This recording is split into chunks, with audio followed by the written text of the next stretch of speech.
Hello there, this is Philip Nidlinger, KA4Q. I'm going to show you my field kit here, and when I get ready to do an activation, a portable operation, I'll load up the back of my truck, the Funkwagen, which is a 2019 Honda Ridgeline.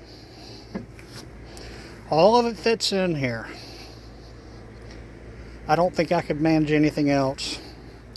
We have two Apache 48 cases. The first one is for the radio. The second one is for my power box, which is a controller and 40 amp hours of batteries. 3 bags here. 1 bag of radio accessories. 1 bag with the large solar panels. 1 bag with the small solar panels. And 1 bag with my field computer. The hitch mount for the 32-foot fiberglass pole is right here. We have 2 of these insulated electric fence posts, which tend to come in handy from time to time. This is the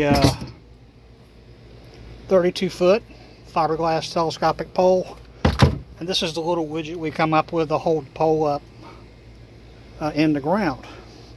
All this closes up, ready to go on a field activation, wherever I might decide to have some sort of electromagnetic mischief. That's it for today, folks. Another little tidbit of radio goodness. Philip Nidlinger, KA4KOE, Richmond Hill, Georgia.